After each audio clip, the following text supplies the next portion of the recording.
கர்த்தருக்கு மகிமை உண்டாவதாக. யோவான் 1ஆம் அதிகாரம் 12ஆம் வசனத்தை நான் உங்களுக்காக வாசிக்கிறேன். கிறிஸ்துவின் நாமத்தின் மேல் விசுவாசம் உள்ளவர்களாகி அவரை ஏற்றுக்கொண்டவர்கள் எத்தனை பேர்களோ அத்தனை பேர்களும் அவருடைய பிள்ளைகள் ஆகும்படி அவர்களுக்கு அதிகாரம் கொடுத்தார் என்று வாசிக்கின்றோம். இதை விளக்குவதற்காக ஒரு சிறு சம்பவத்தை நான் உங்களுக்கு சொல்லிட விரும்புகின்றேன்.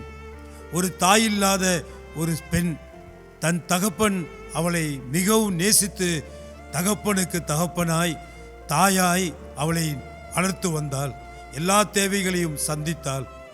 இந்த சிறுமியும் இந்த பெண்ணும் தகப்பனை அதிகமாய் நேசித்து வந்தாள். ஒரு நாள் பள்ளி விடுமுறை நாளில் தகப்பன் இவளை பார்த்து, நீ இன்றைக்கு விளையாட எங்கும் வெளியே போக வேண்டாம் என்று சொன்னார். இவளும் சரி என்று சொல்லி தன்னுடைய அறைக்கு வந்து அவள் வேறு வேலைகளை கவனிக்கலாம் என்று சொல்லி அவள் காணப்பட்டிருந்தாள். கொஞ்ச நேரத்தில் வெளியே தன்னுடைய தோழிகள் எல்லாரும் விளையாடுகிற சப்தம் கேட்டது. இவளால் பொறுத்து கொண்டு நிற்க முடியவில்லை.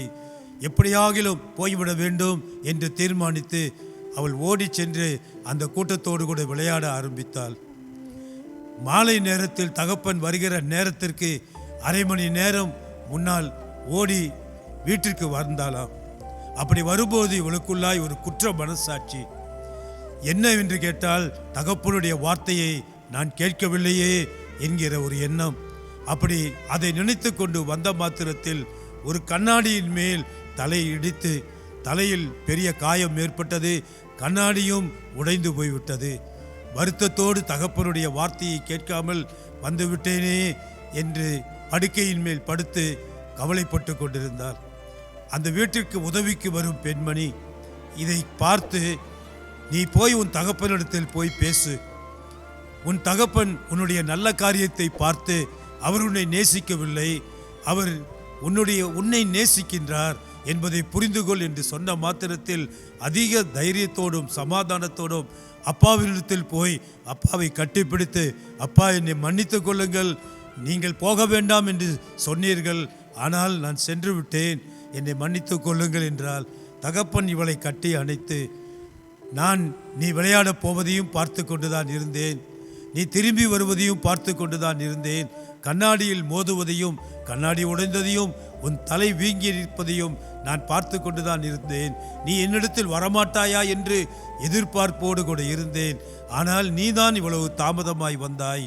மகள் கேட்டால், அப்பா நீங்கள் எப்படி அதை பார்த்தீர்கள் என்று கேட்டபோது அப்பா சொன்னார், இன்றைக்கு நான் உனக்காக என்னுடைய வேலையில் ஒரு விடுமுறை கொடுத்திருந்தேன். எதற்கு என்றால் உன்னோடு கூட பேசி நேரத்தை செலவழிப்பதற்காக. ஆனால் நீதான் வரவில்லையே என்று சொன்னபோது அதிக வருத்தப்பட்டு தகப்பனிடத்தில் மன்னிப்பு கேட்டு, இனி நான் தவறு செய்ய மாட்டேன். இதையே தான் தேவனும் சொல்கிறார்.